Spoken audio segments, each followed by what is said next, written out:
Salut les investisseurs, dans cette vidéo, on va mettre à jour le screener Value France pour avril 2025. Pensez à vous abonner à la chaîne si ce n'est pas déjà fait. Et on commence tout de suite avec les critères du screener. On est sur les sociétés françaises cotées en France avec une sélection d'industries assez large. On enlève tout ce qui est rate, tout ce qui est banque, finance, assurance. On enlève l'automobile également qui est trop cyclique. On enlève les biotech, les pharma, etc. Hop, assurance, je l'enlève. On va mettre les critères quantitatifs. On est ici sur des market cap qui sont au minimum 200 millions. Je trouve que c'est un bon compromis entre small cap, enfin taille de capi et niveau de communication liquidité. On est sur des sociétés qui sont pas trop endettées, à 3 fois la dette nette sur EBITDA. Au-delà, ça devient un peu dangereux. Vu que ce sont les soldes actuellement, on peut être encore plus radin que d'habitude. On va mettre une VE sur EBITDA de 5, contrairement à 7 que je mets habituellement. Et on garde notre critère de qualité avec un rendement des capitaux investis à 7%. On y va avec cette sélection. Comme d'habitude, je vous présente les différentes colonnes. On peut enlever le prix qui n'a pas d'intérêt. Alors, on est sur le symbole de cotation boursière, le nom d'entreprise, l'industrie dans laquelle elle opère, la capitalisation boursière en dollars, la croissance du chiffre d'affaires en rythme annualisé sur 5 ans, 2 multiples de valorisation. Alors, on peut se mettre aussi le price of cash flow, ça ne mange pas de pain. Hop, voilà. 2 multiples de valorisation par rapport au bilan. Enfin, on va garder le price to tangible book value, c'est ce qui nous intéresse principalement, mais ça, on voit qu'on n'a pas, on n'a pas de décote ici, donc on va pas l'utiliser. Le rendement des capitaux investis, le rendement des fonds propres, mais ça c'est plutôt pour les financières, donc on l'a pas vraiment dans la sélection ici. L'endettement de la société, le rendement du dividende, le rendement de l'actionnaire, qui inclut aussi rachat d'actions ou dilution, s'il y en a, les bénéfices nets par rapport au free cash flow qu'on va rajouter ici pour pouvoir comparer le payout ratio qui est calculé par rapport au bénéfice net mais qui se verse le dividende via les free cash flow. On commence tout de suite avec la première entreprise de la liste. Elle est habituée à ce screener, c'est Total Energy évidemment. On est sur une pétrolière, enfin on est verticalement intégré, production d'énergie, on se diversifie d'ailleurs aussi dans le renouvelable, 129 milliards de market cap. Ça c'est énorme, une grosse large cap, 2% de croissance en rythme annualisé sur 5 ans, en même temps on est sur un secteur qui est mature, on est aussi sur une entreprise qui va dépendre du prix de la matière première, donc il faut aussi regarder les volumes de production par rapport au prix, parce que il y a un impact, le prix on le maîtrise pas, mais par contre le volume on peut faire quelque chose. Les multiples de valorisation sont complètement value, 4,2 en valeur d'entreprise sur EBITDA, c'est pas cher, PE de 8,7, c'est pas cher du tout, 7,4 en price of cash flow, pareil, c'est pas du tout cher, donc là-dessus on coche bien les cases pas cher quoi. On est sur un rendement des capitaux investis à 7,4%, ce qui est correct, et on a un petit peu de dette à 0,7 fois dette nette sur EBITDA, c'est vraiment pas trop important, donc là-dessus on est pas mal, on est sur un bon dossier, un rendement du dividende à 6,4%, en plus dividende versé trimestriellement, ça c'est très bon, avec un rendement à l'actionnaire qui est énorme, à 12,3%. Donc en moins de 9 ans, vous avez remboursé, rien qu'avec le rendement de l'actionnaire, votre position. Donc c'est vraiment pas cher. On a des free cash flow plus élevés que les bénéfices nets, donc le payout ratio est plus faible que cela, donc Total a largement les moyens de verser cette rémunération de l'actionnaire, et pourtant ça reste pas cher. Donc Total, si vous avez besoin de dividendes sécurisés et avec une marge de sécurité sur l'entreprise, et ben Total Energy c'est très bon. Ensuite Téléperformance, vous la connaissez bien sur cette chaîne, puisque je l'ai en portefeuille et que je fais le suivi assez régulier de cette entreprise. Vous avez une playlist. Donc on est sur les services professionnels, donc call center, externalisation de process métier. On a des services spécialisés également sur Téléperformance. 5,6 milliards de dollars US de market cap, 14% de croissance en rythme annualisé sur 5 ans. Ça inclut la fusion avec Majorel, donc c'est la croissance externe, surtout sur Téléperformance. En 2024, on a eu 2,7% de croissance pro forma, et on vise à peu près la même chose, la même fourchette pour 2025. En VE sur EBITDA, on a 5,2, donc ça c'est pas cher. En price earnings, c'est un peu cher, à 10,5, mais en price of cash flow, on a 3,4. C'est vraiment pas cher. Ce qui est plus pertinent d'ailleurs, c'est le price of cash flow, parce que l'entreprise génère énormément de cash, qui n'a pas besoin de réinvestir, puisque le secteur d'activité traditionnel dans lequel elle opère est mature. Donc maintenant, elle cherche à se développer surtout sur les services spécialisés. Donc on est complètement value. Un rendement des capitaux investis à 7,7%, ça c'est bon. On a un peu de dette sur Téléperformance, à 2 fois la dette nette sur EBITDA. Le management entend l'abaisser sur cet exercice, donc on va, je pense à mon avis, descendre en dessous de cette valeur. On a un rendement du dividende qui est intéressant, à 4,9%, et un rendement actionnaire à 7,7%, puisqu'il y a des rachats d'actions. Le management n'a pas communiqué sur un plan de rachat d'actions en 2025, donc ça c'est quelque chose à suivre. on a des free cash flow 3 fois plus élevés que les bénéfices nets, donc le payout ratio est beaucoup plus bas que ça. On pourrait encore augmenter la rémunération d'actionnaire, on pourrait lancer un plan de rachat d'actions massif, pour l'instant ils ne le font pas, donc ça c'est quelque chose à suivre. Téléperformance, c'est un peu volatile, puisque pourquoi est-ce que les multiples sont si bas? C'est à cause de la disruption par l'IA. Maintenant, pour l'instant, on ne voit pas d'impact sur l'activité, donc c'est quelque chose à suivre. Plutôt contrariant comme dossier. Vallourec, on est sur l'amont pétrolier, donc le tube en acier sans soudure pour tout ce qui est pompage sur les plateformes offshore. On est à 3,9 milliards de dollars US de market cap. On a attention sur une décroissance en rythme annualisé sur 5 ans, mais sur les dernières publications, la croissance est positive. On a une VE sur EBITDA de 4,7, donc c'est pas cher. En PE, on a 8,1 et en price to cash flow, on a 11,6. À mon avis, on a une dépense en capital ponctuellement importante. Alors, il vaut, à mon avis, mieux pas considérer les free cash flow. Donc, du coup, on vaut mieux utiliser ces deux métriques-là. Et on est dans la zone value pour Vallourec. On a 12,3% de rendement des capitaux investis, c'est très bon. On a quasiment 20% de rendement des fonds propres, alors qu'on n'a pas de dette. Donc, ce rendement des fonds propres, il n'est pas obtenu avec du levier. Ça, c'est excellent. On a un rendement de dividende à 10%. Sur l'année, sur les 12 derniers mois, donc ça c'est excellent. On n'a pas le rendement d'actionnaire, donc je crois pas qu'il y ait de rachat d'actions, et on n'a pas le payout ratio, mais le dividende est soutenable de mémoire. À noter que sur Vallourec, on a ArcelorMittal qui est au capital, donc il y a aussi une prime spéculative sur le dossier. Ça reste value à l'heure actuelle, je pense que c'est pas le pricing actuel n'est pas mauvais pour s'intéresser à Vallourec. Attention que c'est cyclique, donc le prix du pétrole, le pétrole est en train de baisser à cause de la guerre commerciale, ça impacte forcément ce genre d'entreprise, mais là c'est pas cher. Ruby, vous la connaissez bien, on la suit sur la chaîne également, il y a une playlist dédiée à Ruby, on est sur la distribution de produits pétroliers et maintenant ils font une aventure dans l'énergie renouvelable qui ne marche pas du tout, c'est pour ça que les multiples sont très bas. D'ailleurs on est sur 2,7 milliards de dollars US de market cap, 5% de croissance du chiffre d'affaires en rythme annualisé sur 5 ans, mais attention, pour Ruby, ça inclut la variation du prix de la matière première, donc il faut regarder plutôt la marge commerciale, les volumes distribués, la variation des volumes distribués plutôt, pour savoir comment marche l'entreprise. On a 5,2 en valeur d'entreprise sur EBITDA, c'est pas cher, en PE on a 7,7, c'est 7,6, c'est pas cher, 6,2 en price to cash flow, c'est pas cher du tout.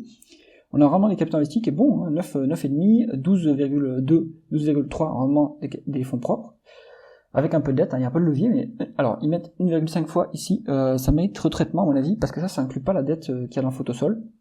Mais bon, voilà, on n'est pas trop endetté non plus, on est moyennement endetté on va dire. Il y a un rendement de dividende qui est à 8,5%, qui est bon, mais attention, le payout ratio, il commence à être vraiment limite. On est sur les free cash flow qui sont un peu plus élevés que les bénéfices nets, mais on va pas pouvoir augmenter le dividende beaucoup plus, il a augmenté que de 2,5% de mémoire sur cette année, donc là on commence à atteindre le plafond.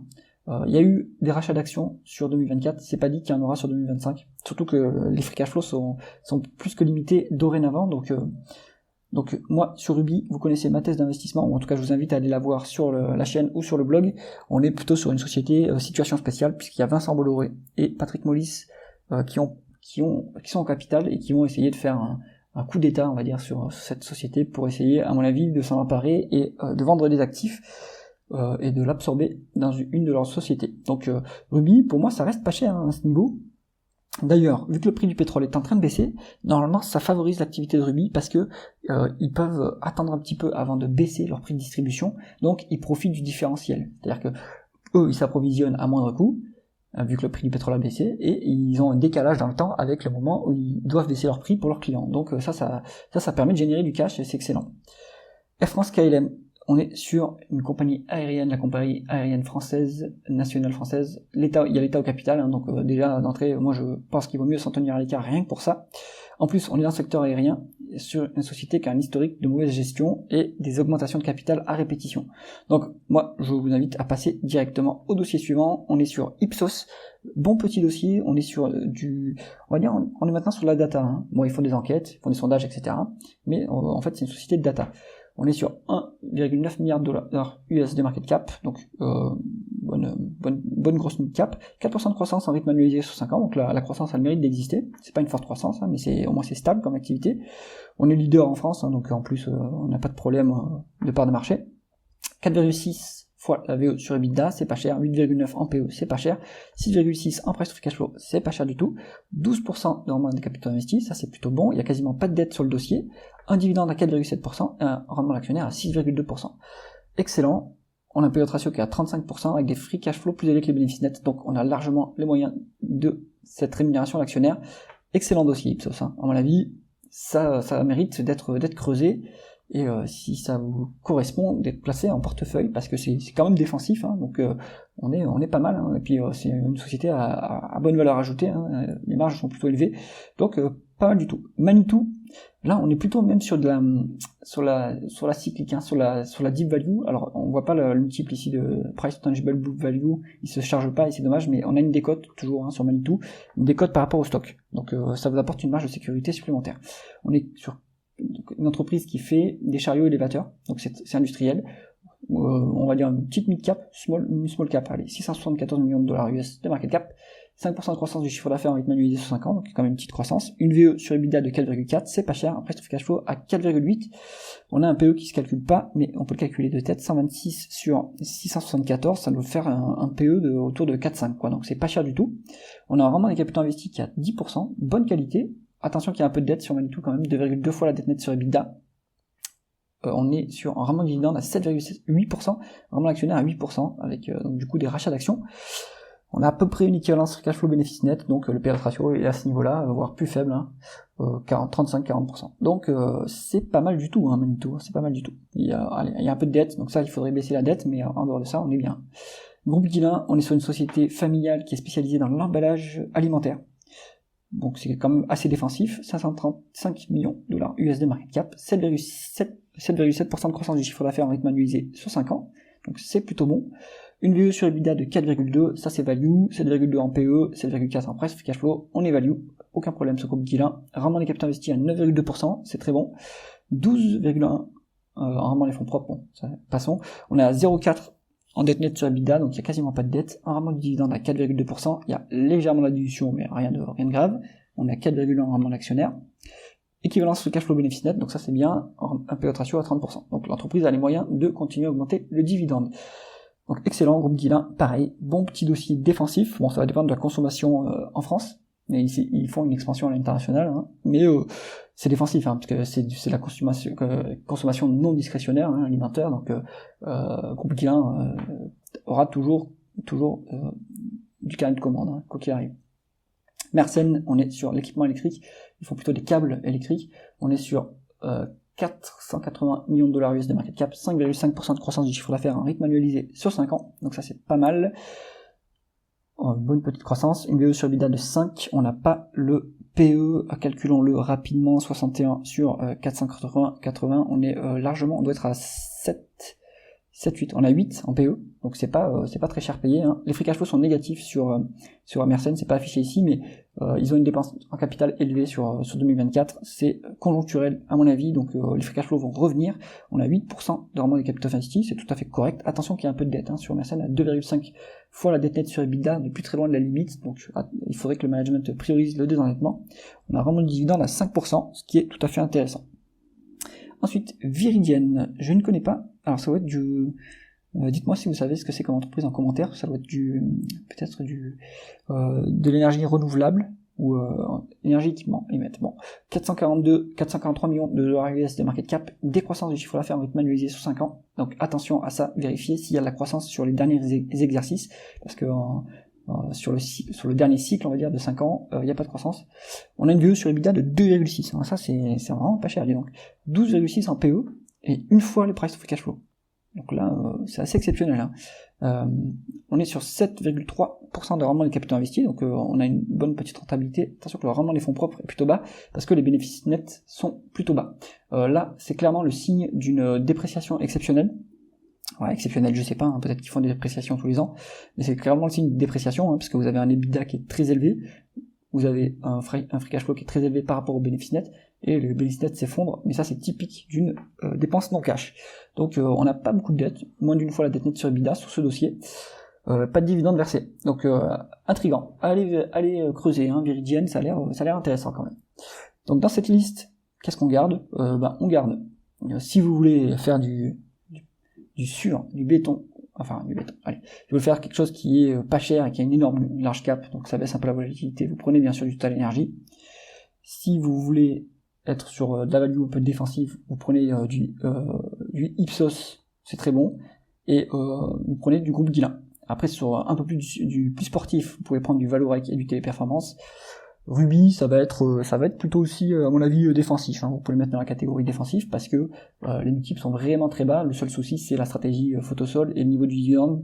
Donc le dividende, il va plus bouger, à mon avis, il va peut-être même potentiellement baisser. Mais en dehors de ça, c'est pas si mal. J'espère que cette revue Screener Value France pour avril 2025 vous intéresse. Si c'est le cas, mettez un pouce vers le haut et pensez à vous abonner à la chaîne. À bientôt.